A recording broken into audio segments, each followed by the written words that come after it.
अगर आप कश्मीर में पैदा होते हैं, तो फिर ये देखना पड़ेगा कि लकीर के किस तरफ आपका घर है। उसकी वजह ये है कि अगर आप पाकिस्तान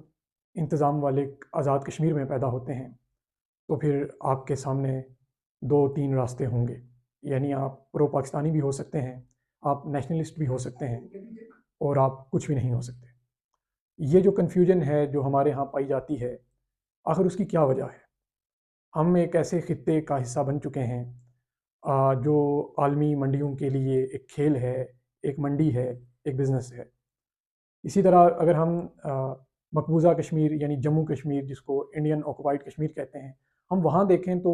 वहाँ भी ये डिवीज़न हमें 3 सतह पर मिलती है कि वहाँ प्रो इंडियन, प्रो पाकिस्तानी और नेशनलिस्ट लोग पाए जाते हैं। ये जो नेशनलिस्ट हैं, ये इनका बुनियादी मुद्दा ये है कि कश्मीर बनेगा खुद मुख्तार, यानी कश्मीर एक अलग से मुमलिकत बनेगी। और जब हम ये देखते हैं कि ये जो डिवीज़न है मेंटली तौर पर लोगों में सरायत किए हुए है, और फिर ये डिवीज़न यहीं यहीं तक नहीं रहती, बल्कि हम अगर ये डिवीज़न देखें तो वो इलाकाई जो डिवीज़न है हमारे यहाँ, फिर ज़बान की जो डिवीज़न आ जाती है, और फिर मज़हब की एक डिवीज़न आ जाती है। और फिर कश्मीर में ये भी देखा गया है कि जो बरादरी है, वो वहाँ का सबसे बड़ा एलिमेंट है और लोग अपनी बरादरी को सबसे ज़्यादा प्रेफ़र करते हैं। और यही वजह है कि जब हम कश्मीर के अंदर डेमोक्रेसी की बात करते हैं, तो वो डेमोक्रेसी हमें बरादरी की छावनी के नीचे नज़र आती है। उसकी वजह ये है कि आपकी बरादरी आपके ज़िले में अक्सरियत में है, तो फिर आपका नुमाइंदा ही इलेक्शन में हिस्सा लेगा और वही जीत जाएगा और लोग उसी की सपोर्ट करेंगे। और फिर मज़हबी हवाले से हम देखते हैं कि वो डिवीज़न जिस तरह पाकिस्तान, हिंदुस्तान में मौजूद है, उसके असरात या उससे मुंसलिक उन मसालिक से मुंसलिक लोग कश्मीर में भी मौजूद हैं। अब हम देखते हैं कि कश्मीर का मामला पार्टीशन से भी जुड़ा हुआ है। दूसरी आलमी जंग के बाद जब बरतानिया हिंदुस्तान में अपने पाँव जमा नहीं सका, तो फिर उसे यहाँ से जाना पड़ा और फिर उसने एक ऐसी खूनी लकीर खींची पंजाब, बंगाल और कश्मीर के अंदर, जिसने एक ही कौम के आबाद लोगों को तक़सीम कर दिया। और ये जो तक़सीम थी, इसने हमारे यहाँ सियासी तक़सीम, मज़हबी तक़सीम और दीगर डिवीज़न्स को लोगों में शिफ्ट किया। और अब जब हम आज़ाद कश्मीर की बात करेंगे, तो यहाँ मैंने आपको 3 तरह के माइंडसेट बताए, एक प्रो पाकिस्तान, एक कश्मीर इंडिपेंडेंट और देन तीसरा तबका जिसका इससे कोई ताल्लुक नहीं है या वो इस बहस का हिस्सा नहीं बनना चाहता। हम ये देखते हैं कि पाकिस्तान इंतज़ामी हवाले से आज़ाद कश्मीर को 77 बरसों से देख रहा है और उसका जो बजट है वो पाकिस्तान तैयार करता है। वहाँ की जो उसका दिफ़ा है या उसकी जो ख़ारजी मामलात हैं या उसका फ़ाइनेंस है, वो पाकिस्तान देखता है। लेकिन फिर भी हम ये देखते हैं कि रियासत की तरफ से ये बयानिया लोगों में डिलीवर करवाया जाता है कि कश्मीर बनेगा पाकिस्तान। लेकिन अगर हम प्रैक्टिकली देखें, अमली सतह पर देखें, तो आज़ाद कश्मीर पाकिस्तान का अमली तौर पर हिस्सा है और प्रैक्टिकली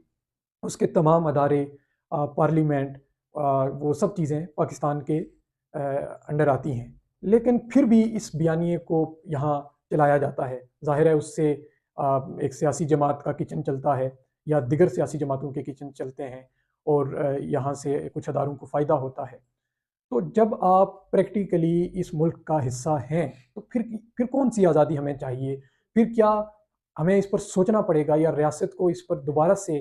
थिंक टैंक करना पड़ेगा कि 77 बरसों से जिस हिस्से को हम देख रहे हैं और उसी हिस्से में हम ये नैरेटिव बिल्ड करवाना चाहते हैं कि ये हिस्सा जब हमारे साथ जाएगा तो ये आज़ाद हो जाएगा। और क्या आज़ादी का मतलब ये है कि हम उससे लोगों की ज़िंदगी बेहतर होगी या ये जो ज़िंदगी चल रही है इससे भी बदतर हमारी ज़िंदगी हो जाएगी। फिर दूसरा नैरेटिव जो हमारे यहाँ चलता है वो है कश्मीर की खुद मुख्तारी का। मुझे ऐसे लगता है कि कश्मीर की खुद मुख्तारी ये एक सियासी रोमांस है, एक सियासी यूटोपिया है। यानी आपका जोग्राफिया लैंड लॉक आपकी रियासत है और हमने देखा कि दुनिया में कहीं भी जो लैंड लॉक कंट्रीज़ हैं, वो तरक्की याफ्ता ममालिक से बहुत पीछे हैं। उसकी वजह ये है कि उनके यहाँ जो तरसील का निज़ाम है, दुनिया से कनेक्शन जो है, वो दूसरे मुल्कों पर मुनहसिर है। तो ऐसे में जो हमारे यहाँ एक नेशनलिज़्म का या कश्मीर की खुद मुख्तारी का जो मुद्दा पाया जाता है, वो ये समझते हैं कि चाइना यहाँ से ये इलाका छोड़कर चला जाए, हिंदुस्तान जो एक एटमी मुल्क है, पाकिस्तान है, ये यहाँ से चले जाएँ, अपनी फ़ौजें निकाल दें और कश्मीर एक लैंडलॉक कंट्री बन जाए, रियासत बन जाए। तो फिर भी हमें हिंदुस्तान, पाकिस्तान का सहारा लेना पड़ेगा अपनी तजारत के लिए, ज़राअत की तजारत हो या दीगर हमारा दुनिया से जो कनेक्शन होगा, वो इन्हीं दोनों इसी साउथ एशिया के साथ जुड़ा हुआ है। उसकी वजह ये है कि हम आया अफ़गानिस्तान की तरह या दुनिया के जो दिगर लैंडलॉक्ड कंट्रीज़ हैं, वो बजाय दूसरों पर मुनहसर होने के अगर हम इसी बात को एक्सेप्ट कर लें जो 77 बरसों से आप ये कहें कि स्टेट लेवल्स पर एक्सेप्ट की जा चुकी हैं कि ये जो डिवीजन थी इसको एक्सेप्ट कर लिया जाए और बॉर्डर को रिलैक्स किया जाए और दो तरफ़ा तजारत को फ़रोग़ दिया जाए, टूरिज़्म को फ़रोग़ दिया जाए और फिर तजारत से मुंसलिक कितने शोबे हैं जिससे आम आदमी का ताल्लुक बनता है और उससे आम बंदे की ज़िंदगी बेहतर होती है। अब जबकि हम देखते हैं कि हमारे यहाँ जो नेशनलिस्ट हैं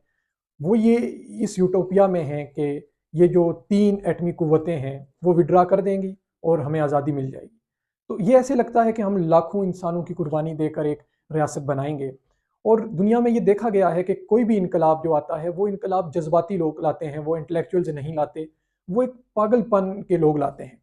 तो अब जब आज़ाद कश्मीर में अवामी एक्शन कमेटी ने एक तहरीक चलाई और उस तहरीक के ज़िमन में उन्होंने अपने कुछ मुतालबात, बुनियादी मुतालबात मनवाए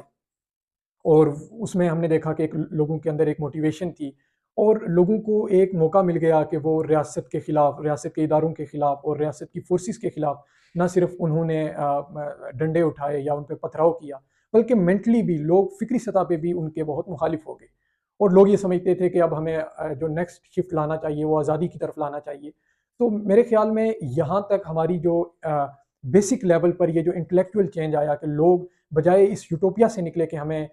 इस लैंड लॉक कंट्री में एक आज़ादी चाहिए, बल्कि लोग अपने फंडामेंटल राइट्स की तरफ आए और उन्होंने आटे की बात की, बिल्स की बात की और उमरा की मरात को कम करने की बात की। तो ये बुनियादी हमारी चेंज थी जो आलमी सतह पे भी और लोकल सतह पे भी हमें नज़र आई, जिसे लोगों ने अप्रिशिएट भी किया। फिर हम ये देखते हैं कि इस अवामी तहरीक के अंदर ये जो नेशनलिस्ट ग्रुप था या नेशनलिस्ट पार्टियां थी, ये इनके लोग भी शामिल थे। इन लोगों ने भी जिद्दोजहद की और फिर उन्होंने इसी मुद्दे को लेकर इस तहरीक, अपनी वो जो आज़ादी की तहरीक थी, उसको मज़ीद उन्होंने आगे बढ़ाया। तो ये मैं ये समझता हूँ कि हमारे यहाँ मैं फिर ये कहूँगा कि हमें इस यूटोपिया से, इस रोमांस से निकलना चाहिए और हमें अपने बुनियादी हकूक़ की बात करनी चाहिए। और फिर तक ये जो हमारी कंज्यूमर की हैसियत है, दुनिया में कोई भी मुल्क है अगर उसकी हैसियत कंज्यूमर की है, तो इसका मतलब ये है कि उसका इन्हिसार दूसरी कुव्वतों पर है, दूसरी मंडियों पर है, दूसरी ताकतों पर है। और ऐसे में जब हमारे यहाँ कोई बड़ी इंडस्ट्री मौजूद नहीं है, रियासती सतह पर कोई बड़ी इंडस्ट्री मौजूद नहीं है, शायद इसी की एक बड़ी वजह है कि हमारे यहाँ लोग गल्फ़ में, यूरोप में, अमेरिका में या दिगर दुनिया के दिगर ममालिक में वो एज़ आ एम्प्लॉय अपनी सर्विसेज दुनिया को प्रोवाइड करते हैं। हमारे यहाँ कोई बड़ी इंडस्ट्री मौजूद नहीं है। और अब मैं जो तीसरी बात ये करूँगा, वो बात ये है कि हमें ये चाहिए, एक बहस हमारे यहाँ ये भी चलती है और लोग इससे बहुत ही खौफ़ज़दा भी होते हैं कि आया आज़ाद कश्मीर को पाकिस्तान का सूबा बनाने की जो कोशिशें हो रही हैं और लोग इस पर बहुत ही आप ये कहें कि उन पे उनका गम और गुस्सा वो सोशल मीडिया पर हो या ग्राउंड पर हो नज़र आता है। तो मैं ये समझता हूँ कि अगर पाकिस्तान 77 वर्षों से हमें इंतज़ामी सतह पर देख रहा है और हमें हर सतह पर वो सपोर्ट करता है और हमारी हर चीज़ उससे मुंसलिक है, तो हमें मेंटली भी ये बात एक्सेप्ट कर लेनी चाहिए और प्रॉपरली पाकिस्तान का प्रोविंस हमें बन जाना चाहिए। और हिंदुस्तान इस मामले में बहुत आगे निकल गया है, वो इंटरनेशनल जो डेलीगेट्स हैं या इंटरनेशनल कॉन्फ्रेंसेस हैं वो जम्मू कश्मीर में करवा रहा है। और तो हमारे यहाँ भी गवर्नमेंट लेवल पर और पब्लिक लेवल पर लोगों को इस माइंडसेट को एक्सेप्ट करना होगा और प्रॉपरली पाकिस्तान का हिस्सा हमें बनना होगा। और मैं ये समझता हूँ कि इसमें कोई हर्ज नहीं है कि हम इस चीज़ की जिद्दोजहद करें या हम पाकिस्तान का सूबा बन जाएं, तो इसमें कोई हमें नुकसान नहीं है। जब हम पाकिस्तान को मेंटली सतह पर एक्सेप्ट कर लेंगे तो हमारे यहाँ आप देखें कि टूरिज़्म की जो इंडस्ट्री है वो इसी सतह पर ग्रो कर सकती है कि जब हम ये जो कश्मीर का इशू है जिससे आम आदमी की ज़िंदगी डिस्टर्ब होती है, वो जब ख़त्म हो जाएगा तो हमारे यहाँ जो लोकल सतह पर इंडस्ट्रीज़ टूरिज़्म चलती है वो उसने ग्रो करना है। ज़ाहिर है हमारे यहाँ कहाँ से लोग आएंगे? अगर हम लैंडलॉक्ड कंट्री में आज़ादी ले भी लेते हैं तो हमें टूरिज़्म के लिए हिंदुस्तान की तरफ, चीन की तरफ, पाकिस्तान की तरफ या अफ़गानिस्तान की ही तरफ देखना होगा। जब यहाँ से टूरिस्ट हमारे यहाँ आएंगे तो तब ही हमारे यहाँ ये टूरिज़्म की इंडस्ट्री ग्रो करेगी और लोकल सतह पर हमारे बिजनेसेस चलना शुरू होंगे। और ऐसे में जब आज़ाद कश्मीर और आज़ाद कश्मीर के लोग ये एक्सेप्ट कर लेंगे कि हम पाकिस्तान का हिस्सा हैं और पाकिस्तान बजाय एक रियासत के हम पाकिस्तान का एक सूबा हैं, तो फिर मैं ये समझता हूँ कि ये वो स्टेप हैं जो कश्मीर इशू को रिज़ॉल्व करने की तरफ आएंगे। और जब ये बॉर्डर रिलैक्स हो जाएगी तो फिर दो तरफ़ा हमारे हिंदुस्तान से ताल्लुकात बेहतर हो जाएंगे, तजारत बेहतर हो जाएगी, और इस ज़िमन में जो फूड है या वेजिटेबल है या फल हैं, उनकी तजारत शुरू हो जाएगी। ऐसे में जब तीन एटमी ममालिक कश्मीर के हिस्सेदार हैं और इंतज़ामी सतह पर उसको देखते हैं, तो ये चीज़ बहुत पेचीदा नज़र आती है कि वो इससे विड्रा कर जाएंगे, वो अपनी लाखों अफवाज लेकर यहाँ से निकल जाएंगे। तो मेरे ख़्याल में हमें जो